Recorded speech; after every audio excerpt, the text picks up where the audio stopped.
Baik, di pertemuan kali ini kita akan membahas tentang pembuatan kelas dan objek ya, sebagaimana yang kita sudah sampaikan, kita bahas di pekan yang lalu. Bagian atau komponen utama dalam OOP adalah kelas dan objek ya, bagaimana kita membuat kelas, bagaimana kita membuat objeknya, itu nanti akan sangat menentukan program yang nanti kita hasilkan ya, nanti kita hasilkan. Oke, kita mulai dengan membuat package-nya terlebih dahulu. Ya, sengaja kita pisahkan package-nya dari package yang kita buat pekan yang lalu. Kita buat package baru untuk project yang baru ya. Kita buat package baru untuk program yang baru. Oke, kita beri nama. Kita biasakan membuat package, membuat kelas, ya, membuat identifier di dalam programming itu sesuai dengan konteksnya, ya, sesuai dengan ruang lingkupnya.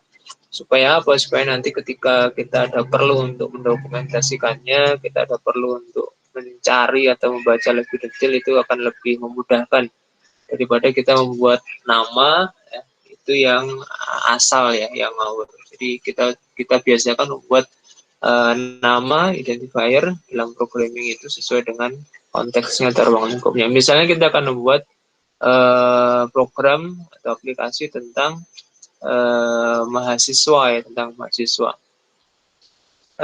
Kita buat package namanya package mahasiswa. Biasanya kalau package di dalam Java seperti yang kita lihat di layar sebelah kiri itu diawali dengan huruf PKG ya. Itu menunjukkan bahwasanya namanya ada package. Maka kita coba ikuti sarannya, polanya. Kita awali dengan huruf PKG. Kemudian kita beri nama misalnya mahasiswa. Atau lebih tepatnya akademik ya, karena nanti melibatkan beberapa kelas akademik ya. Jadi package akademik misalnya kita beri nama seperti ini. Kita finish.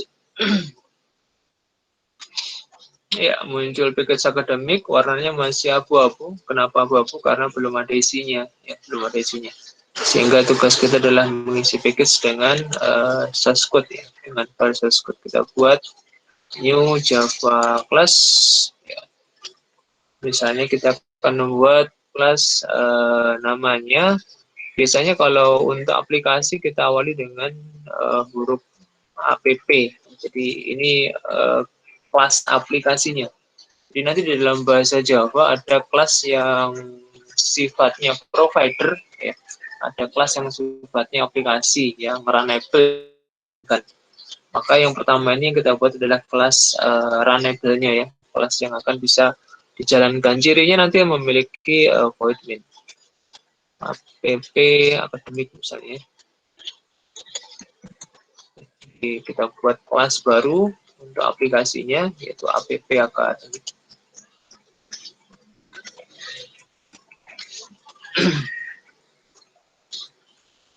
Oke, kita tunggu prosesnya ya. Oke. Muncul kelas app akademik Java di package akademik. Oke, kelasnya masih kosong seperti ini. Karena aplikasi maka kita tambahkan main ya. Jadi cirinya kelas aplikasi dia memiliki main. Kita buat shortcutnya ke SVM ya, public static void main seperti ini. Oke. Baik, kalau sudah main ini bisa di run ya. Jadi kalau sudah ada mainnya kita bisa tes untuk klik kanan kemudian pilih run file.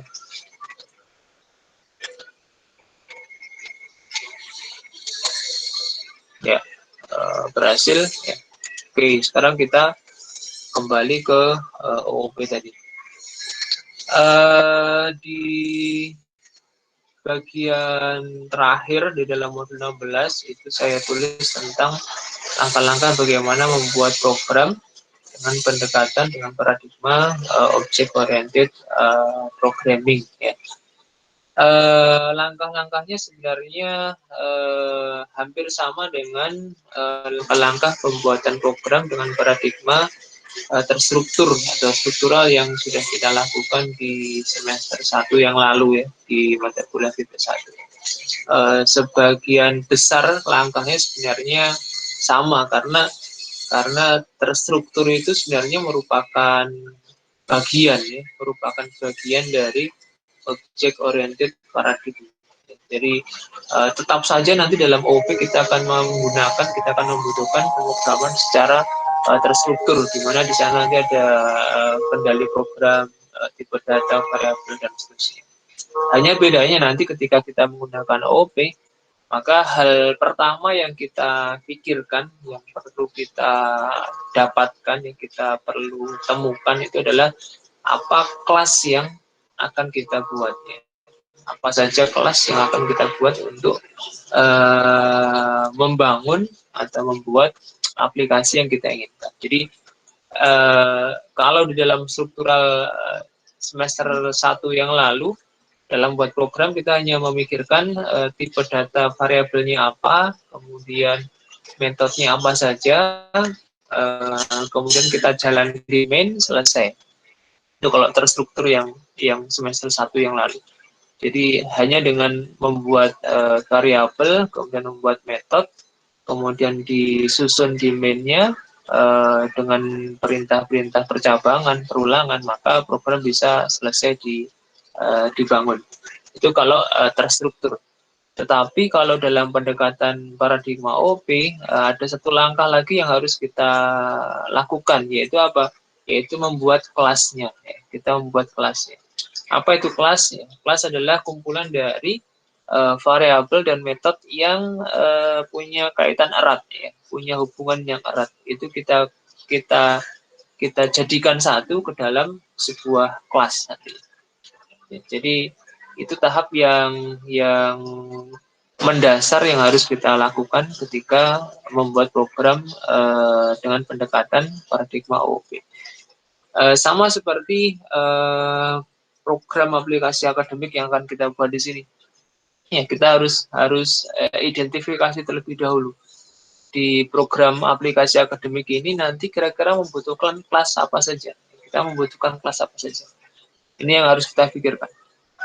Bagaimana caranya menemukan kelas? Ya, caranya menemukan kelas adalah mengidentifikasi objek-objek ya, objek-objek yang muncul ya, yang muncul di dalam proses akademik yang kita akan buatkan programnya.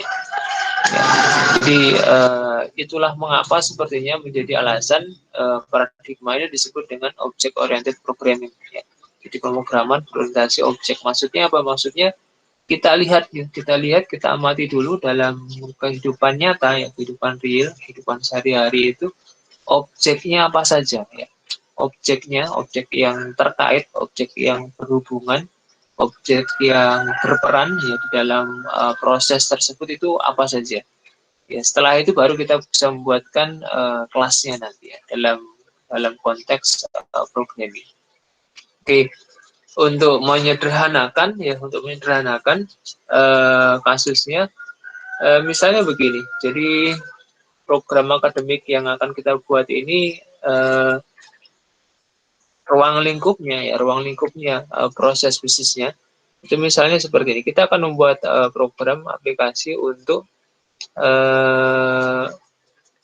mendata, menyimpan informasi terkait pelaksanaan ujian. Jadi program ini nanti akan dibuat untuk menyimpan data terkait dengan pelaksanaan ujian yang diikuti oleh mahasiswa. Dalam proses identifikasinya, identifikasi proses bisnisnya, misalnya kita temukan kalimat seperti ini. Mahasiswa mengikuti ujian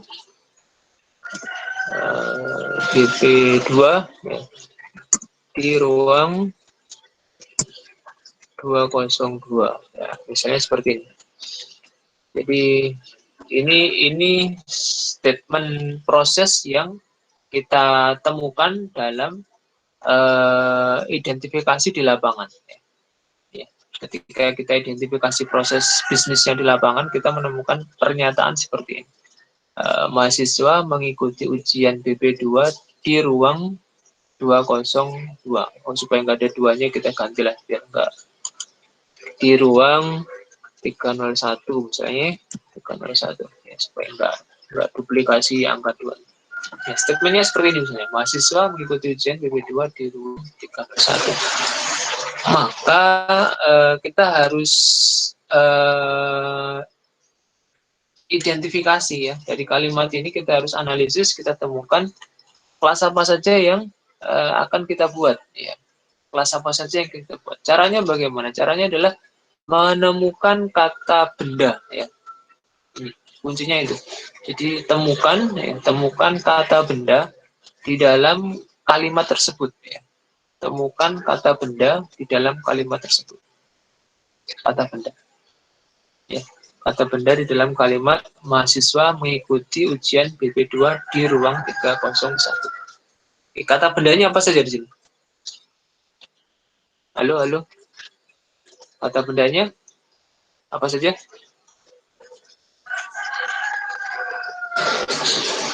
Silakan. Yang mau menjawab diperjelas.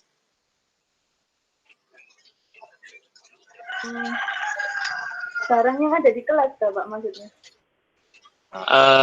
Bukan dari kalimat ini ya, dari kalimat mahasiswa mengikuti ujian BP2 di ruang 301. Dari kalimat ini, kata benda yang ditemukan apa? Kata benda. Ini pelajaran mahasiswa. Oke. Kita ketemu kata benda yang pertama, mahasiswa. Ada lagi yang lain? Dosen. Ujian BP, Pak. Ujian, Pak. Ujian itu sebenarnya lebih dekat dengan mengikutinya ya. Jadi ujian itu peristiwa ya, peristiwa. Oke. Setelah itu ada lagi yang lain? Ruang 301. Ruang 301. Ruangannya oke. Tadi ada yang menyebut meja kursi. Kalau ada yang menyebut meja kursi, berarti kita harus flashback lagi ke materi pekan kemarin ya. Jadi yang dimaksud dengan benda di sini maksud saya adalah kata benda di dalam kalimat ini ya. Di kalimatnya, bukan di ruangannya, bukan, tapi di kalimat yang kita tayangkan di NetBeans ini. Jadi sudah ketemu ya, ada lagi? Mahasiswa, kemudian ruangan. Ada lagi yang menambahkan?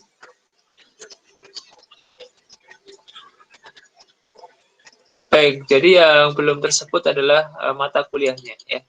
Jadi ada 3 sebenarnya komponen utama di dalam kalimat ini yang berupa kata benda, yaitu mahasiswa.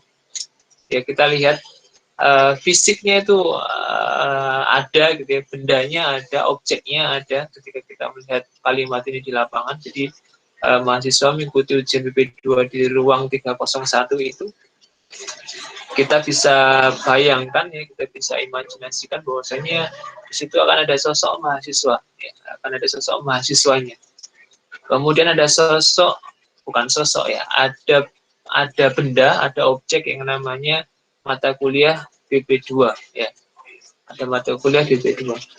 Kalau ujian nanti sifatnya sebagai peristiwanya ya, sebagai peristiwanya, kejadiannya. Jadi ada objek, ada benda yang namanya mata kuliah. Mata kuliah apa? Mata kuliah BP2. Ya. Kemudian ada lagi objek yang kita identifikasi dari kalimat tersebut adalah ruangannya. Ya, ruangannya. Dalam hal ini disebutkan sebagai ruang 301. Ini contoh saja, contoh. Baik, kita menemukan ya 3 benda di sini. Ada mahasiswa, ada mata kuliah, ada ruangannya. Maka 3 buah kata benda inilah yang nanti akan menjadi kandidat kuat, akan menjadi kandidat kuat untuk kita buatkan kelasnya. Kita buatkan kelasnya. Jadi objek-objek yang kita temukan dalam kalimat tersebut itu nanti akan menjadi kandidat kuat untuk kita buatkan kelasnya di dalam program OOP. Sama halnya misalnya contoh yang lain, Budi menendang bola misalnya ya, Budi menendang bola, maka kata bendanya apa di situ? Budi. Ya, Budi. Ada lagi? Bola. Bola. Bola. Ya, jadi caranya nanti seperti itu. Ketika kita melihat menganalisis kalimat, kita temukan kata benda, maka di situ sebagai kandidat kelasnya. Budi nanti kita buatkan kelas namanya manusia misalnya, sedangkan bola ya kita buatkan kelas namanya bola. Ya. Jadi cara berpikirnya atau cara analisisnya akan seperti itu. Baik, nanti silakan dieksplorasi ya contoh-contoh yang lain. Tapi prinsipnya seperti itu. Ketika kita akan membuat program dalam paradigma OP, maka langkah pertama adalah temukan kalimat prosesnya dulu ya. Kalimat prosesnya apa yang mau kita buatkan programnya. Kalimat prosesnya apa? Kita temukan dulu. Misalnya untuk contoh ini adalah ada kalimat mahasiswa mengikuti ujian BP2 di ruang 301 untuk aplikasi akademik ya, dengan subproses ini misalnya khusus untuk ujian saja. Maka ketemu ada 3 kata benda ya, mahasiswa, kemudian mata kuliah, kemudian ruangannya. Baik, ketika kita sudah menemukan 3 kandidat kelas ya, 3 kandidat kelas, maka langkah berikutnya adalah menuliskan kelasnya ya, kita tuliskan kelasnya. Kelas yang baru ini kita tuliskan, lebih enaknya kita tuliskan di atas dari kelas aplikasi yang sudah kita buat sebelumnya. Caranya tinggal langsung kita ketikkan aja ya, kelas apa namanya misalnya mahasiswa ya, seperti ini ya.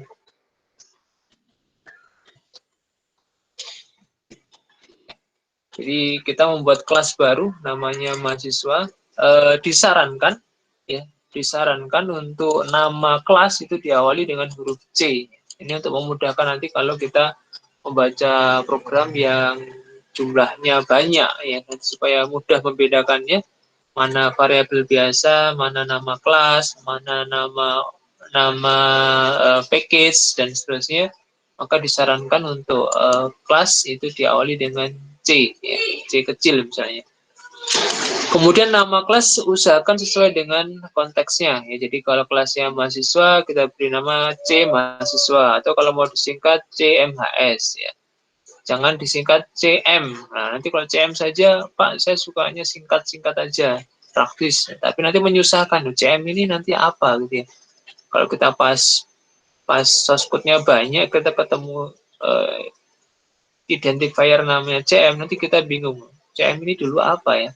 Ya, daripada seperti itu, maka kita usahakan nama itu ya meskipun singkat tetapi masih punya makna yang relevan dengan konteksnya. Jadi, misalnya kita bisa beri nama C mahasiswa, CMHS dan seterusnya.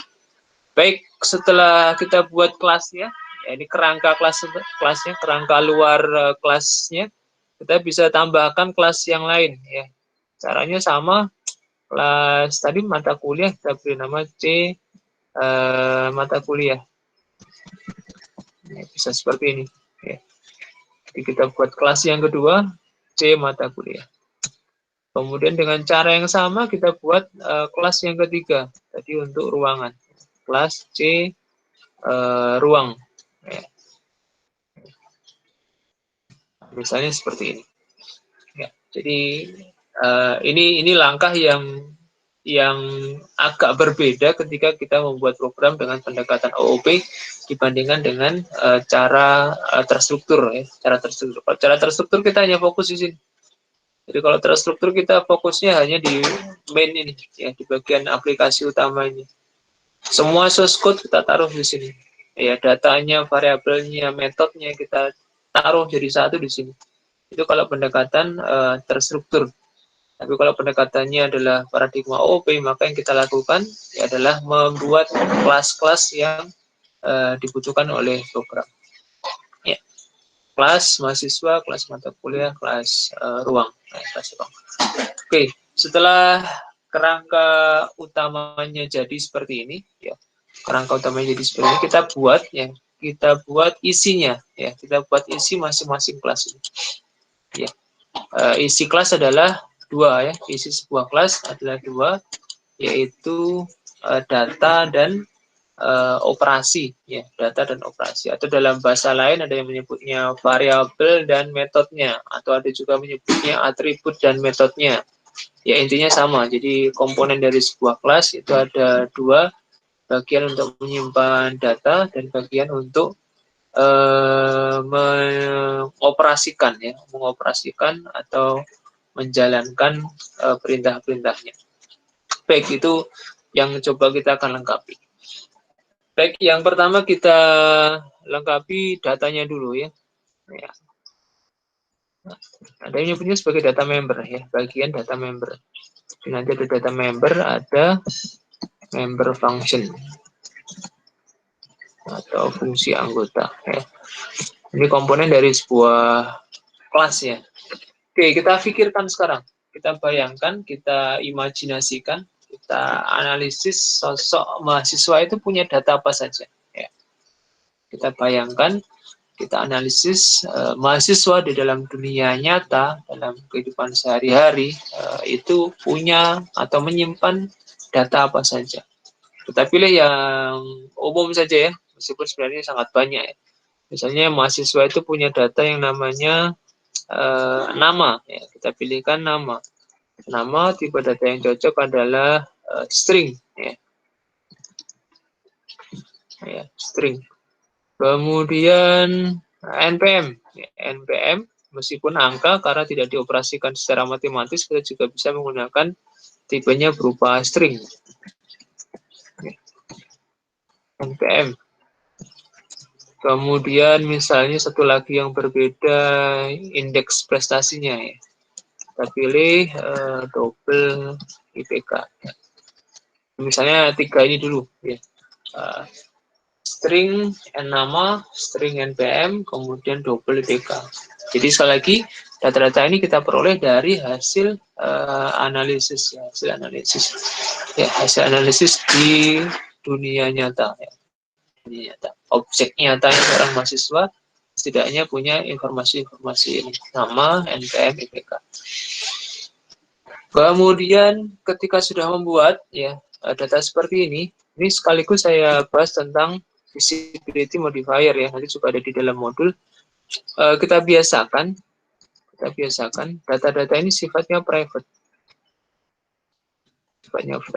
Kita sudah mengenal public di beberapa pertemuan sebelumnya, yang artinya umum. Maka untuk data ini sebaiknya, jadi bukan harus sebenarnya, tapi sebaiknya kita buat private.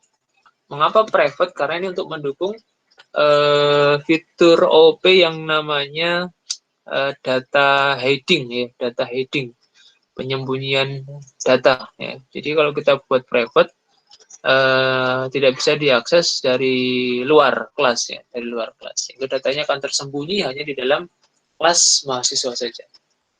Ya, ini akan mengamankan data yang kita miliki. Kemudian setelah kita buat datanya, kita buat atributnya, ya, itu kita tambahkan yang namanya konstruktor. Jadi nanti juga sudah saya bahas di dalam modul, ada metode namanya konstruktor, ya. Jadi di dalam OOP nanti ada metode yang istimewa, yaitu metode yang namanya konstruktor. Mengapa istimewa? Karena metode ini, ya, metode ini adalah memiliki nama yang sama dengan nama kelasnya, ya. Jadi kita buat seperti ini. Oke, mahasiswa, ini nama metodenya. Ya. Cirinya metode dia punya tanda kurung. Ya. Nah, ini adalah metode konstruktor. Di namanya sama persis dengan nama kelasnya. Ya. Itu istimewanya. Kemudian yang kedua istimewanya adalah dia dijalankan. Ya, dia dijalankan tanpa harus ditulis, ya, tanpa harus ditulis metodenya. Ya. Bagaimana Pak maksudnya? Ya, maksudnya seperti ini.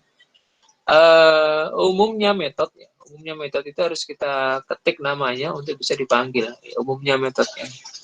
Kalau konstruktor tidak perlu. Konstruktor itu akan dipanggil, dijalankan, dieksekusi secara otomatis ketika objek dari kelas mahasiswa dibuat.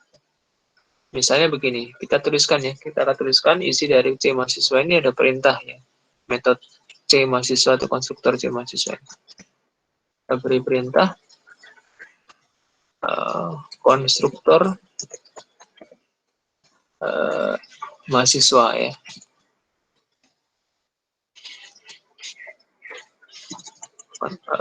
Objek aja lah, objek mahasiswa dibuat. Oke ya. Ini isi dari metode konstruktor C mahasiswa misalnya seperti ini, menampilkan teks objek mahasiswa dibuat. Maka teks ini nanti akan muncul secara otomatis ya. Ketika objek dari kelas mahasiswa kita buat. Contohnya seperti ini. Kita lompat ke main ya. Kita buat objek dari kelas mahasiswa. C mahasiswa. Kita beri nama objeknya MHS misalnya. Kemudian kita tambahkan perintah ini. Kemudian kita ulangi lagi nama kelasnya. Ditutup dengan kurung buka tutup. Ya, ini adalah membuat objek dari kelas C mahasiswa. Kalau ini kita run, ya nanti konstruktornya C mahasiswa akan dieksekusi secara otomatis sehingga muncul teks objek mahasiswa dibuat. Kita coba run. Ya, muncul teks objek mahasiswa dibuat. Padahal kalau kita lihat di source code main sama sekali tidak ada perintah shout ya. Tidak ada perintah system out println di sini. Tidak ada. Yang ada hanya perintah untuk membuat objek mahasiswa. Tetapi kenapa bisa muncul teks objek mahasiswa dibuat? Itu karena konstruktornya objek ya, C mahasiswa dijalankan secara otomatis. Ketika apa? Ketika objeknya dibuat. Ya. Gunanya dari konstruktor adalah untuk menginisialisasi, ya, memberikan nilai awal terhadap variabel atau data atau atribut yang dimiliki oleh kelas. Ya. Misalnya begini, ini yang jenisnya kalau seperti ini jenisnya adalah default ya, default konstruktor. Cirinya argumennya kosong, ya, parameternya ini kosong. Kita bisa membuat konstruktor lebih dari satu. Misalnya seperti ini. Ya, kita buat konstruktor lagi. Ya. Otomatis akan di-warning, di-errorkan. Kenapa? Karena sama, ya, sama-sama tidak ada isinya. Kita buat misalnya konstruktor yang ada parameternya. Ya. Ya, konstruktor yang ada parameternya. Misalnya apa? Misalnya kita set di sini dari 3 atribut di atas yang bisa kita beri nilai awal adalah npm misalnya, npm. Jadi kita akan memberi nilai awal untuk atribut npm. String n, ya. Kemudian npm-nya kita set dengan n, ya, dengan n. Kita beri keterangan misalnya shout objek mahasiswa buat. Ini keterangan saja lah. Ini kita bedakan di sini misalnya versi 1, ini versi 2 ya. Supaya nanti ada bedanya. Kita beri 1. Kita beri 2 ya. Ya, konstruktor bisa seperti ini. Jadi bentuk yang lain. Jadi ada default kosong, tidak ada argumennya, bisa kita beri argumen. Sehingga nilai awal n nanti akan dimasukkan ke dalam variabel npm, ke dalam atribut npm. Ya. Kalau seperti ini, kalau ada argumennya maka nanti di dalam pembuatan objeknya juga kita harus sertakan ya. Kita sertakan argumennya. Nah, caranya bagaimana? Caranya kita bisa membuat objek baru, misalnya di sini C mahasiswa MHS2 lah. Kalau ini tadi MHS1, ini MHS2. Ini kita new C mahasiswa. Nah, ini bagian kosongnya ini kita isi. Dengan apa? Dengan string npm. Ya. Misalnya 15 35 01 0 ya, ini defaultnya masih kosong ya, seperti ini. Ya. Nah, ini cara yang kedua. Jadi nanti kalau membuat objek kita bisa menggunakan konstruktor seperti ini yang ada parameternya atau yang kosong. Kalau kita run, kita coba jalankan. Ya, ada dua konstruktor yang di running. Versi yang pertama, versi default, kemudian yang kedua, versi yang berparameter. Baik, ini kelengkapan dari kelas yang kita buat. Ya, jadi yang pertama tadi kita buat data membernya, ya, kita buat variabelnya, kita buat atributnya, ya. Kemudian yang tahap berikutnya kita buat konstruktornya, ya, kita buat konstruktornya. Ya, ada beberapa jenis konstruktor, nanti silakan dibaca di modul ya. Kita coba yang dua ini dulu, jadi default konstruktor dan parameterize konstruktor. Baik, setelah itu kita buat member functionnya. Ya, member functionnya itu ada dua, ya, ada dua jenis ya, dua jenis. Yaitu ada yang namanya setter, ya, ada metode yang namanya setter, kemudian ada metode yang namanya getter. Nanti dilengkapi dengan satu lagi metode yang jenisnya query, ya, query. Baik, kita buat yang setter dulu. Jadi metode setter ini adalah metode yang sifatnya menulis, sifatnya write, ya, menulis ke dalam atribut, ke dalam variabel, ke dalam data. Jadi kita bisa membuatkan metode untuk setiap atribut, setiap variabel, ya, setiap data yang ada di dalam kelas dengan satu metode yang sesuai. Karena sifatnya menulis, maka dia adalah void, ya, void karena sifatnya menulis, ya, bukan mengambil informasi. Jadi kita buat metode void, biasanya diawali dengan kata kunci set, ya. Jadi ini untuk menyeragamkan saja, meskipun tidak harus, ya, tetapi disarankan untuk metode jenis setter itu diawali dengan kata set, ya. Kemudian diikuti dengan nama variabelnya, misalnya set nama. Ya, kita akan mengisikan sebuah argumen suatu data ke dalam variabel nama. Maka otomatis nanti di dalam tanda kurungnya kita harus tambahkan informasi data yang mau kita kirimkan. Misalkan string n, ya, supaya beda dengan di atasnya, string nm. Kemudian perintahnya adalah nama diisi dengan nm. Ya. Ini set nama, ya, set nama. Kita lengkapi sekalian modifiernya itu dengan public, ya. Jadi nanti di dalam modul juga sudah saya bahas tentang visibility modifier, ada private, ada public, nanti ada protected, ya.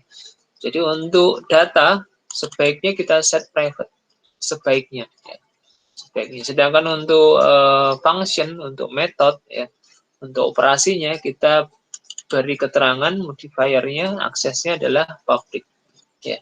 Ya, kenapa public? Karena ini adalah jembatan, adalah pintu untuk akses dari luar kelas ke dalam kelas, ya. Jadi kita buat sifatnya public.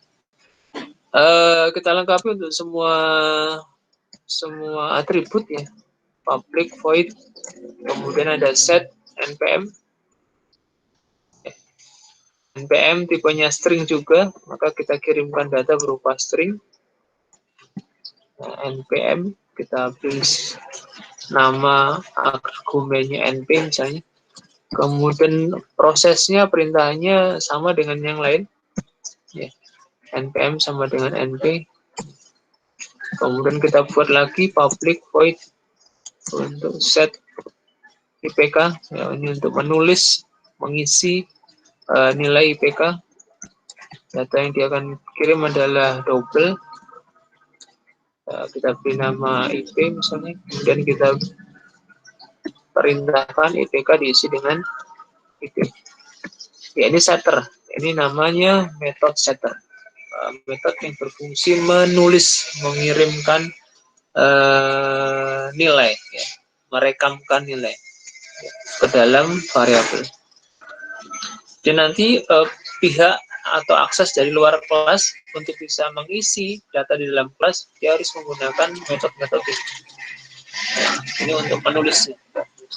Sedangkan sebaliknya untuk membacanya, untuk mengambil data, mengambil informasi dari dalam kelas, kita gunakan metode yang namanya getter, ya, public getter. Karena get sifatnya mengambil, berarti ada luarannya, ada yang dihasilkan. Maka bukan void tipenya, tetapi menyesuaikan dengan tipe data yang akan diambil. Misalnya get nama, karena nama adalah string, maka di sini kita buat luarannya berupa string juga. Biasanya diawali dengan kata kunci get, ya, untuk metode getter.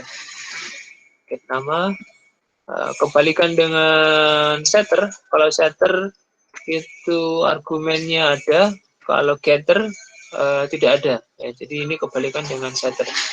Jadi kalau setter return value-nya kosong, void, tapi punya argumen. Kalau getter return value-nya ada, tetapi tidak punya argumen. Perintahnya juga sederhana saja, sama seperti setter.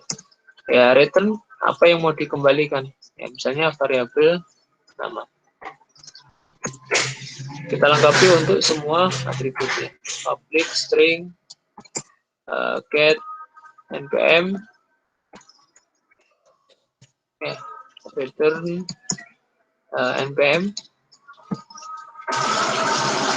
Kemudian yang ketiga IPK, ya, public double, ya, returnnya suaranya double, get IPK. Kemudian perintahnya sama, return IPK. Jadi memang kesannya nanti Sascode menjadi sangat panjang, ya, jauh lebih panjang dibandingkan dengan cara struktural. Ya, itu memang konsekuensi, ya, konsekuensi ketika kita menggunakan paradigma OOP. Ya, tapi dengan cara seperti ini keamanan data bisa lebih terjamin. Ya, lebih terjamin. Tidak ada lagi akses langsung ke dalam data, ke atribut, ke variabel, tapi harus nanti melalui metode-metode, baik untuk menulis maupun untuk membacanya. Jadi ada metode jenis setter, ada metode jenis getter, ya. Setter untuk menuliskan data, sedangkan getter untuk membaca data dari dalam kelas. Kemudian terakhir, biasanya ada metode yang namanya query, ya, query untuk mengambil informasi berupa teks, berupa string dari dalam kelas, ya. Karena dia mengambil informasi, maka dia mirip dengan getter. Kita buat public juga, karena hasilnya berupa teks, berupa kalimat, kita gunakan tipe string. Namanya ini disepakati oleh praktisi developer program OOP, itu namanya adalah toString. Nanti kalau kalian menemukan source code itu namanya toString, itu berarti dia metode jenisnya query. Dia akan menghasilkan teks, menghasilkan string dari informasi yang dimiliki oleh sebuah kelas, ya. Oke, yang kita mau keluarkan stringnya apa, ya? Return datanya apa, value-nya apa. Misalnya kita akan menampilkan teks mahasiswa NPM sekian, IP-nya sekian, ya. Maka kita buat mahasiswa NPM, kita tambahkan di sini NPM, kita plus, ya. Kalimatnya diawali dengan IPK saja, ya. IPK mahasiswa NPM sekian, ini adalah titik 2, kemudian plus IPK. Ya, misalnya stringnya seperti ini. Jadi nanti ketika dipanggil metode toString, dia akan menghasilkan teks seperti ini. IPK mahasiswa NPM sekian sekian, ya, sesuai dengan objeknya adalah, atau titik 2, IPK. Baik, ini tahapan berikutnya ketika membuat program dengan OOP. Setelah kita buat datanya, kita buat konstruktornya. Ya. Konstruktornya bisa beraneka ragam sesuai kebutuhan. Kita buat kemudian metode standarnya. Ya. Metode standarnya ada 3, ada jenis setter, kemudian ada jenis getter, ada jenis query, yaitu toString. Oke, setelah lengkap seperti ini, ya ini standar ya. Ini masih metode standar, kita belum bicara metode yang sifatnya proses, ya ini masih standar. Kita belum membuat metode yang namanya menghitung IPK, ini belum ada. Ya, nanti ada tambah lagi misalnya mengisi KRS, menghapus KRS, dan seterusnya. Tapi ini masih yang standar, ya. Kita masih buat metode-metode yang standar. Kita lanjutkan dengan mencobanya, ya. Kita coba jalankan di main, ya. Kita jalankan di main, di kelas utama, kelas aplikasi. Setelah kita buat objek-objeknya seperti ini, kita bisa menjalankan metode-metode yang tadi kita buat, ya. Ya, kita coba satu per satu metode yang sudah kita buat tadi. Misalnya kita panggil metode setternya. Ya. Caranya adalah message passing, ya, pemanggilan metode. Kita tulis dulu objeknya, misalnya kita gunakan objek MHS1. Ya, kita pilih setter dulu, ya. Kita pilih setter dulu. Set npm, ya. Misalnya 15.35.010 001, ya, misalnya. Kemudian kita panggil lagi metode set nama. Misalnya kita beri nama Budianto, misalnya. Kemudian MHS1, kita akses lagi objeknya. Kita akan rekamkan data IPK. Ya. IPK-nya misalnya 3,8. Ya. Ini proses pengisian data ya, ke dalam objek mahasiswa 1, ya, objek MHS1 menggunakan metode setter, ya, menggunakan metode setter. Ya. Tidak boleh lagi kita akses seperti ini. MHS1 dot nggak muncul di sini. Misalnya kita isi nama misalnya. Ya, ini nggak boleh. Sudah tidak boleh lagi seperti ini. Ya, kenapa? Karena nama di sini dia sifatnya private. Sifatnya private. Tidak boleh diakses dari luar kelas secara langsung. Terus bagaimana Pak mengaksesnya? Mengaksesnya menggunakan metode. Menggunakan metode setter. Ya, ini adalah contoh bagaimana data hiding, ya, yang dilakukan oleh OOP. Jadi variabel, atribut, data tidak boleh diakses lagi secara langsung dari luar kelas, tapi harus melalui metode yang sudah disediakan. Baik, setelah kita buat setternya, kita panggil. Sekarang kita coba jalankan getternya, ya. Kita jalankan getternya. Biasanya getter itu ada 2 pilihan untuk memanggilnya, yaitu ditampung ke dalam variabel, kemudian baru digunakan, atau bisa langsung dimunculkan sebagai argumen untuk metode yang lain, ya. Misalnya seperti ini. Kita tampilkan misalnya nama, ya, nama mahasiswa.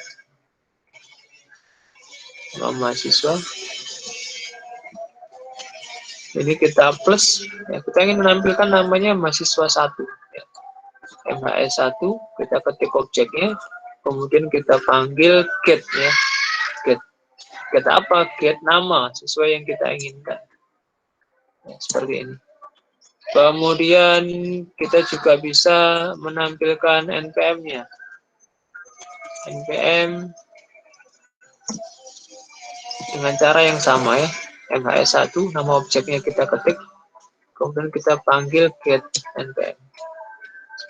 Kemudian IPK bisa kita coba dengan cara yang agak beda, misalnya kita gunakan variabel penampung IP misalnya. Kita gunakan variabel IP untuk menampung IPK. Ya, bisa dengan cara seperti ini. Jadi artinya nilai luaran yang dihasilkan oleh get IPK ya berupa IP-nya mahasiswa itu akan ditampung di variabel IP. Kemudian baru ditampilkan. Boleh seperti ini. IPK baru di sini diganti dengan IP. Ini cara lain untuk mengakses ya, menggunakan metode getter. Kemudian kita coba juga query-nya ya, toString-nya. Kita coba query toString-nya. South ya. Karena sudah berupa string, ya, tidak perlu lagi ada teks di dalamnya. Kita langsung panggil MHS1 titik toString. Nah, kenapa langsung seperti ini? Karena luaran dari metode toString itu sudah berupa string, sehingga bisa kita buat seperti ini tanpa ada perlu embel-embel teks lain. Ya, baik, ini contoh penggunaan atau pemanggilan ya metode-metode setter, getter, dan query yang dimiliki oleh sebuah objek ya, sebuah kelas. Kita akan coba run bagaimana hasilnya. Ya, muncul seperti ini. Ini tampilan dari konstruktornya masih ada. Kemudian ada 2 buah ya konstruktor. Kemudian menampilkan data mahasiswa, nama mahasiswa Budianto muncul, npm sekian, IPK sekian. Kemudian ini hasil dari metode query-nya ya, metode toString-nya. IPK mahasiswa npm ya adalah 3,8. Ya. Baik, jadi ini contoh untuk kelas dari mahasiswa ya, dari kelas mahasiswa seperti ini contohnya. Kemudian bisa kita lengkapi dengan kelas-kelas yang lain ya.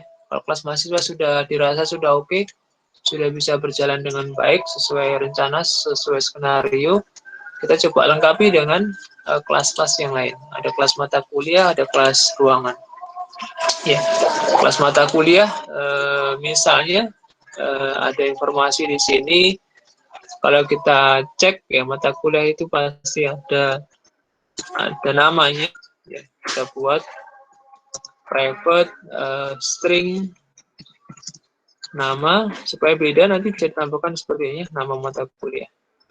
Kemudian ada private string kode ya mata kuliah. Kemudian ada lagi private misalnya string, bukan string ya, SKS, integer SKS. Jadi SKS-nya berapa bobot SKS-nya. Kemudian kita bisa tambahkan setelah variabelnya, atributnya adalah konstruktornya. Ya, kita buat konstruktornya C mata kuliah untuk menginisialisasi nanti ketika mata kuliah dibuat. Kita coba langsung yang punya argumen ya. Kita coba yang langsung punya parameter. Misalnya di sini adalah tiga-tiganya misalnya kita sebut ya. String nama, kemudian string kode, kemudian integer S yang SKS. Kemudian kita masukkan satu-satu ya. Nama MK diisi NM, kemudian kode MK diisi dengan KD, dan SKS diisi dengan S. Jadi ini konstruktornya. Boleh seperti ini. Jadi argumen parameter dalam sebuah konstruktor bisa lebih dari satu. Kemudian kita tambahkan setter getternya ya. Kita tambahkan setter getternya. Public set nama MK untuk menginisialisasi nama mata kuliah. Tipenya string n misalnya. Perintahnya adalah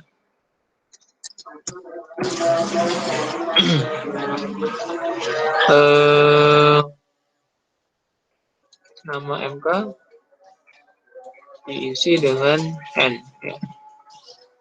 Kurang void. Kemudian public void set kode sama, argumennya adalah string ya, k misalnya, dimana kode MK nanti diisi dengan k. Kemudian yang ketiga, setter yang ketiga adalah set SKS. Tipenya adalah integer ya, untuk mengisi berapa SKS mata kuliah. Oke, setelah setternya selesai, kita lanjut dengan getternya ya. Public string, ini get nama MK, scriptnya langsung return nama MK. Jadi sebenarnya metode-metodenya sederhana isinya, singkat-singkat, pendek-pendek. Public string get kode MK.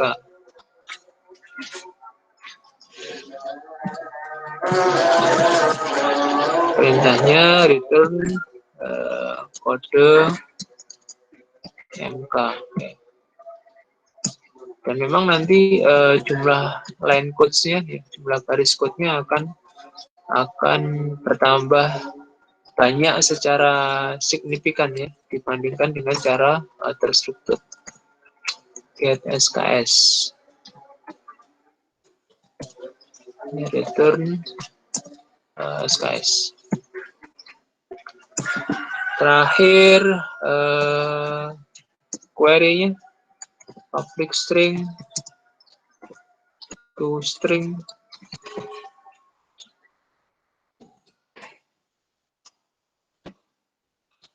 ingin tampilkan teks misalnya return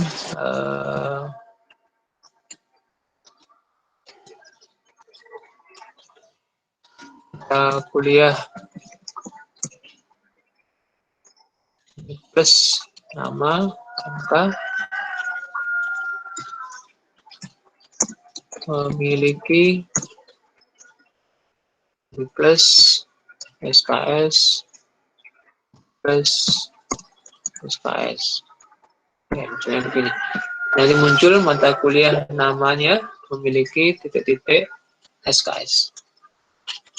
Ini untuk mata kuliah. Ya, jadi kalau sudah selesai kelas mata kuliah, bisa kita coba create di main ya. Kita create di main. Objek lebih baik kita tulis di atas ya. Jadi C mata kuliah misalnya MK1 misalnya, ini new T mata kuliah. Ya, argumennya ada 3 tadi ya, nama, kode dan SKS. Ya, urutannya jangan terbalik ya, nama, kode, SKS. Nama mata kuliahnya misalnya BP2. Kemudian kodenya adalah SI 2003 misalnya. Kemudian SKS-nya adalah 3. Ya. Oke, supaya lebih jelas kita tambahkan konstruktor di sini berupa perintah teks ya. Supaya nanti menunjukkan objek mata kuliah dibuat supaya kelihatan nanti ya eksekusinya. Jadi objek mata kuliah dibuat. Oke,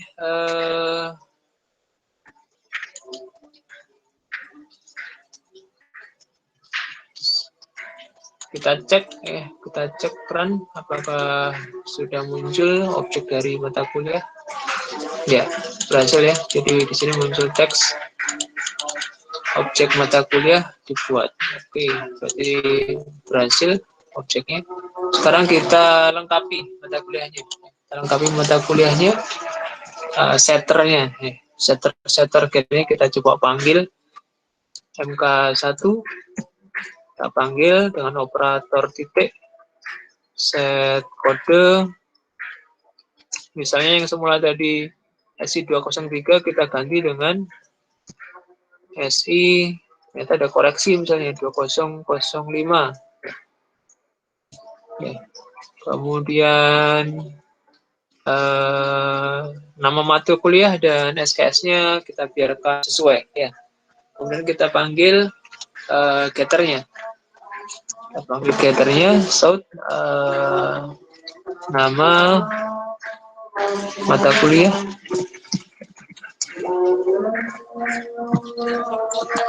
Kita panggil MK1 get nama, kemudian kodenya kita tampilkan.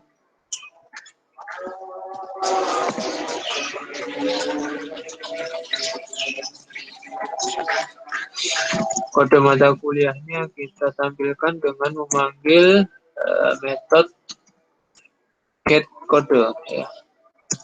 Seperti ini. Kemudian SKS-nya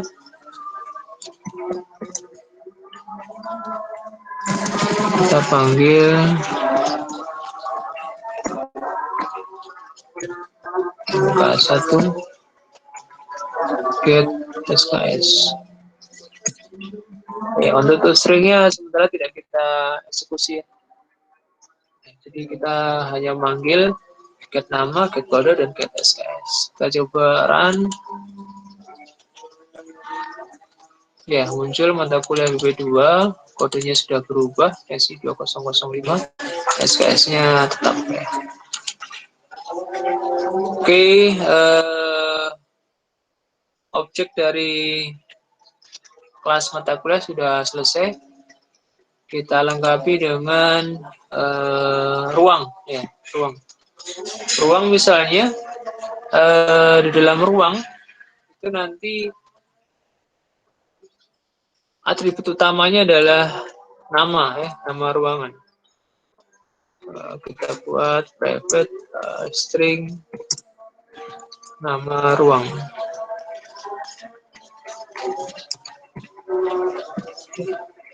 Nama ruang. Kemudian di dalam kelas ruang nanti kalau kita lihat itu berisikan data mahasiswa ya. Nanti akan berisi data mahasiswa dan data mata kuliah. Artinya begini, di dalam sebuah ruangan itu nanti akan berisi mahasiswa dan mata kuliah apa yang sedang diujikan. Ini contoh bahwasanya nanti di dalam sebuah kelas itu bisa berisi objek dari kelas yang lain. Ya. Contohnya seperti ini, C mahasiswa, MHS, ya. Bisa seperti ini. Kemudian C mata kuliah.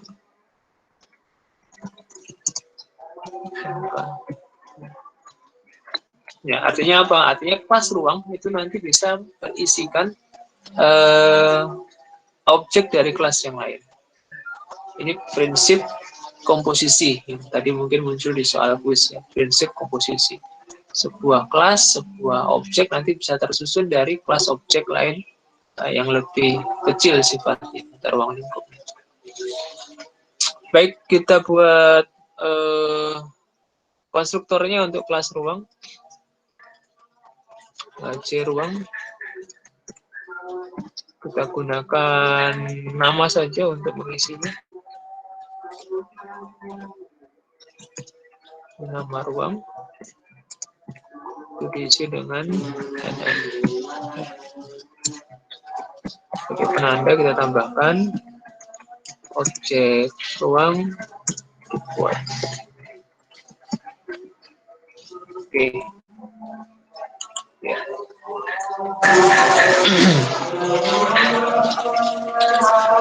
Oke, setelah ada objeknya, kita buat setter getternya. Public void set nama ruang.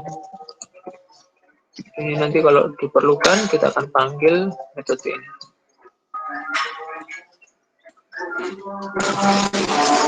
Nama ruang diisi dengan n.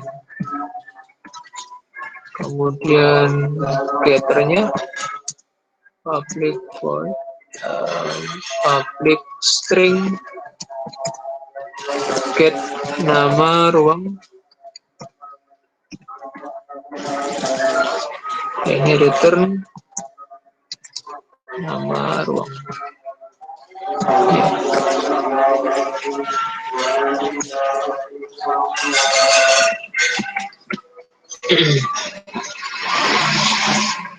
Oke, ini contohnya seperti ini. Baik setter nama ruang dan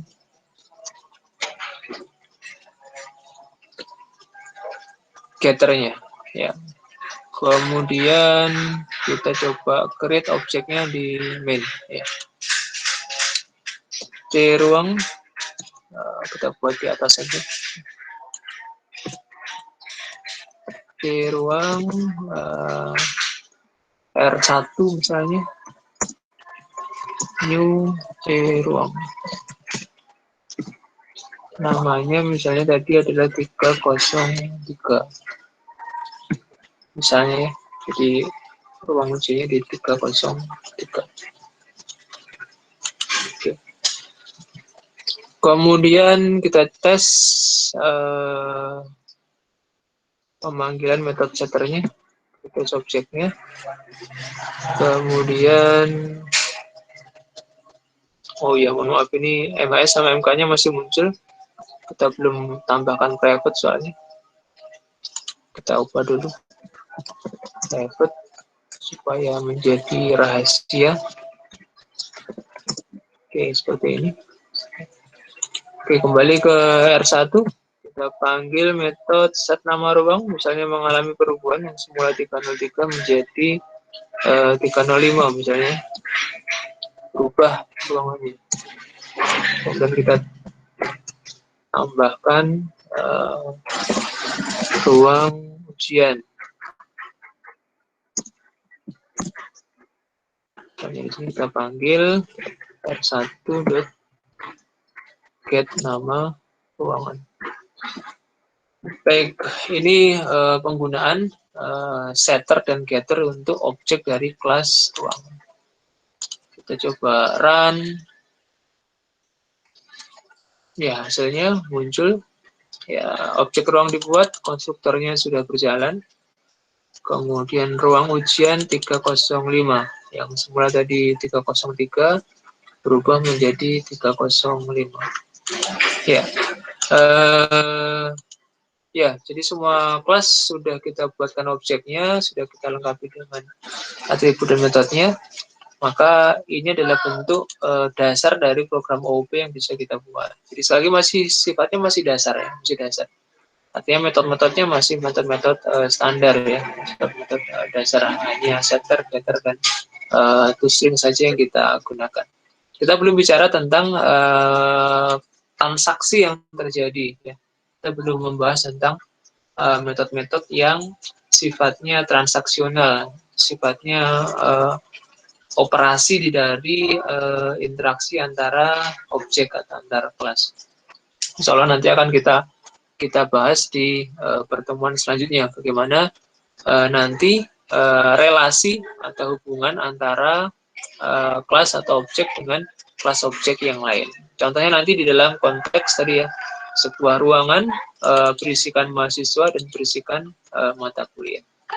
Baik, saya kira ya, itu untuk contoh awal program OOP kita. Jadi langkah-langkahnya selagi yang perlu saya ulangi, tentukan dulu ya narasi proses yang akan dibuatkan programnya. Jadi buat dulu narasi atau kalimat program atau prosesnya itu seperti apa. Ditentukan dulu. Singkat saja, mungkin satu kalimat cukup ya, untuk mengawali satu persatu kalimat demi kalimat. Misalnya di sini tadi kita temukan kalimat mahasiswa mengikuti ujian PP2 di ruang 31. Ini narasi proses bisnis. Dari narasi kalimat ini kita analisis ya kata benda yang muncul. Ada kata benda mahasiswa, ada kata benda PP2 yaitu mata kuliah. Kemudian ada kata benda ruang 301 yaitu ruang ujiannya. Dari situ kita buatkan kelas ya, kerangka kelasnya. Sehingga muncul kelas mahasiswa, kelas mata kuliah, kemudian kelas ruangan. Setelah kelasnya sudah teridentifikasi, baru satu persatu kita isi. Ya, setiap kelas itu kita isi atributnya apa, metode standarnya apa saja. Ya, kita lengkapi dulu. Metode setter, getter, konstruktor, kemudian toString. Oke, setelah semua kelas lengkap, ya semua kelas sudah lengkap dengan atribut dan metodenya, kita tes di main. Ya, kita coba jalankan di main. Ini tes saja ini, source code sebanyak ini hanya sifatnya testing aja. Testing saja, biasanya setter getternya, konstruktornya sudah berjalan. Kita belum bicara menu program, ya. Kita belum bicara menu program. Kalau kelasnya sudah jadi, baru nanti kita bicara tentang menu program di main. Kita tambahkan percabangan di sini, kita tambahkan perulangan, kita buat menu program di sini. Itu nanti, ya nanti. Jadi sementara kita fokus untuk bagaimana caranya membuat kelas, membuat objek, kemudian memanggil metode-metode yang ada. Baik, saya kira sementara itu untuk demo program kali ini.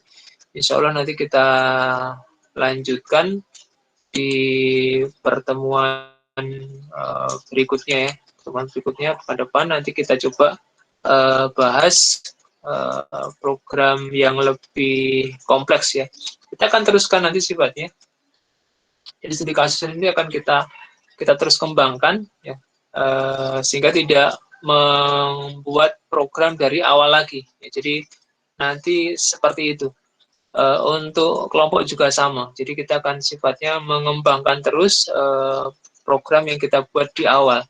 Sehingga apa? Sehingga nanti programnya semakin lama semakin tumbuh, jumlah source code-nya juga akan semakin besar ya. Ya ini sengaja dipilih seperti ini karena nanti dengan OOP jumlah source code baris programnya akan semakin banyak ya, semakin banyak sering dengan fitur yang kita lengkapi. Sedikit berbeda dengan pemrograman terstruktur yang kita bahas di BP1 yang lalu. Karena mungkin fokus hanya topik-topiknya saja, ya branching, looping, itu source code-nya tidak terlalu banyak. Tapi begitu masuk BP2, nanti karena pendekatan kita adalah studi kasus ya, studi kasus project, maka kita usahakan dari awal sampai nanti akhir kuliah, studi kasusnya sama. Jadi nanti di project kelompok kalian juga seperti itu. Jadi proyeknya tetap satu saja, tetapi kita akan terus kembangkan. Baik, saya kira itu untuk materi kita pada siang hari ini.